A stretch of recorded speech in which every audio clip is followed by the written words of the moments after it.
it's funny because The Boys is as a satire is one of the most political series right now, in my opinion.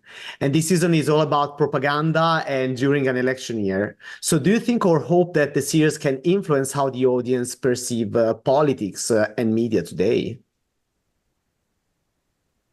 I hope so. I hope so. I hope so. Go ahead. I hope it makes people feel a little more empowered. I hope it makes people feel like, okay, the bit of power that I do have, I need to exercise it. I need to make my voice be heard. I need to engage in the process. So hopefully give them something titillating, something fun, but then they can go in their real lives and participate. Yeah, I think I think we all like share a hope that it's viewed through discerning eyes because, you know, some people, we've all seen that some people sort of were shocked to see that Homelander was the villain or realized that last season. I think and I hope as well that for others of us, it is a place of catharsis. Like there is a kind of relief and a release to watching a satire, a commentary about what we're going through, and also like depicting the absolute absurdity of reality and the fact that some of these people, you know, Firecracker is a great example, like are just absolute clowns. That, yeah, hopefully that there is some relief in that joke.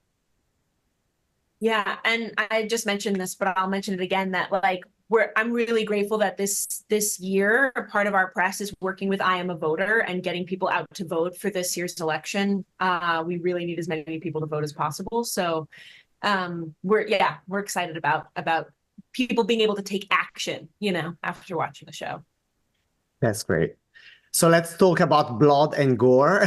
So without giving, let's change topic. Without giving many details away, can you talk about how much time did you spend in makeup before shooting the most intense scenes of this season? Because there is blood involved sometimes, and you know, fake blood, hopefully. I mean, I got out of most of it. Most of Sage's. Actually, how much can we talk about? All right, have you seen? No spoilers, but I saw just the first three episodes. So actually, your character is not involved as much as you know, Colby or. So I'll talk about the violence that Sage enacts and not the violence that she receives. But she engages in a certain kind of psychological manipulative violence that is bloodless but just as painful. I had about, without giving anything away, I would say 4 hours was the longest. That's all I'm gonna say. Some of my favorite stuff on the show, or my opportunities as an actor on the show, was getting to work with the stunt team and our choreographer, John Koyama, who are just incredible. I'm like a fangirl for the stunt crew. Just won an Emmy, by the way. Who just won an Emmy? Thank you. Thank you for saying that. Deservedly, fantastic, wonderful. So that was really a joy and really a thrill. But the makeup that took forever was just getting into Firecracker. There is so many layers, so many chemicals, so much silicone that goes into turning me into Firecracker, and it takes a really long time to get out of it too. So yeah, I didn't need any gore or blood on top of it to extend that process. And in this case, do you prefer to use your fantasy or prefer where there is gore, real gore on set? There's nothing that replaces, I think, the experience of seeing something practical. And the team is so good at those practical effects. They're just unbelievably good.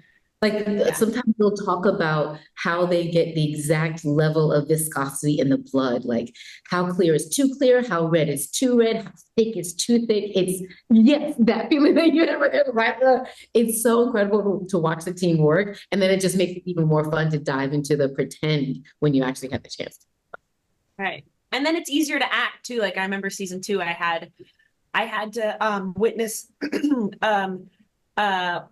somebody's head exploding in that courtroom scene, and I had to get shot with a blood cannon, and they packed the blood cannon full of banana and tissue and everything, and we did a couple practices because we only got one shot at it, and I crouched down too low, and the blood cannon was supposed to hit my chest, and it hit my face, and it felt like it felt like a dictionary was thrown at my face, which like, we're only gonna, like, that's the best reaction we can get. I was fine. I had a blast. I was not injured at all. I had a great time doing that. But like, that's the best reaction we're gonna get. It's always better when it's practical. And then the special effects team just juices it up with like, you know, all of the magic, and it looks great. Okay, my time is finished, so bye-bye. Thank you very Okay. much, Ree.